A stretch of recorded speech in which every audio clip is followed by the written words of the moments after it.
On tonight's episode of Shadows and Sightings, we're actually going to be revisiting the Qalupalik. So let's dive back into this legend. So we're going to be diving headfirst into the Arctic Ocean to go ahead and meet a creature whispered for generations. More like generational trauma.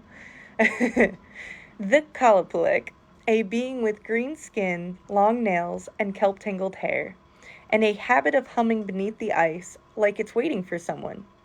Maybe you. Definitely not me, because I have survival instincts and I choose life. No thank you. In Inuit tradition, the Qalupalik is a creature that lives in the freezing waters just under the ice. Imagine an emerald-skinned humanoid creature with sharp claws and flowing hair. The Qalupalik is not a mindless monster. It's more like a boundary warden, a watcher, or a presence that exists to mark the line between safety and danger.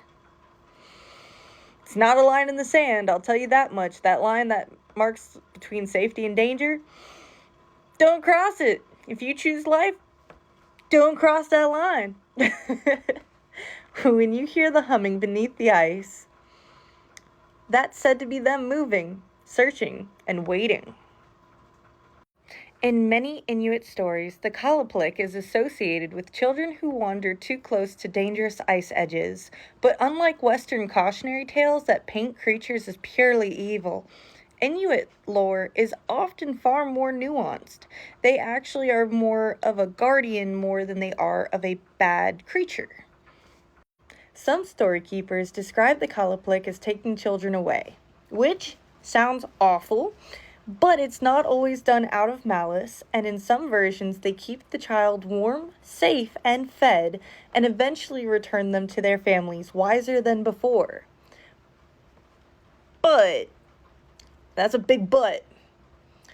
In other tales, though, the Qalupalik is unforgiving. A child slipping through the ice might be pulled into the depths by long green fingers before anyone can react. And honestly, if you're standing on thin Arctic ice, something was going to get to you eventually. If you didn't fall through the ice. So, anyway.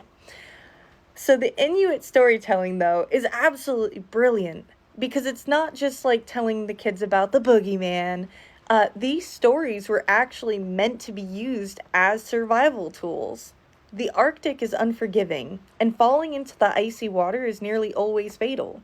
So telling children, hey, don't wander too close to the edge, because a humming green creature will snatch you, that's why, is a lot more memorable than saying, please respect thermodynamics. The Qalupalik embodies the dangers of nature. It's not purely evil. It's just a reminder that the ice deserves respect and to be careful around thin ice. Don't fall in. Now, the descriptions of the Qalupalik vary in several different ways, but several features come up again and again. It has green or bluish skin as if shaped by the sea, elongated fingers with sharp nails, and long hair like drifting seaweed. And of course, that signature humming sound like And people say if you hear humming under the ice, soft and rhythmic, almost like a lullaby, you should back away immediately, because if the ice breaks beneath you, the Qalupalik doesn't need to chase you. Gravity will do most of the work. And in modern interpretations, what's fascinating is that the Qalupalik has followed Inuit communities into the modern world, not as a literal creature lurking beneath your local ice rink, but as a cultural guardian. Parents still share the story, and artists still paint and carve the creature. Elders still pass down the warnings, and it is a reminder of survival, respect, and cultural identity, and the knowledge that the world beneath the ice is not ours. So the next time you find yourself on frozen ground and a soft hum echoes up from below, maybe take a step back. Whether it's cracking ice or the Qalupalik itself, something down there is telling you the same thing. You are not the apex predator here. And if you enjoyed this deep dive into Inuit lore, like, subscribe, and let me know what creature you want me to summon next from Shadows and Sightings Archive.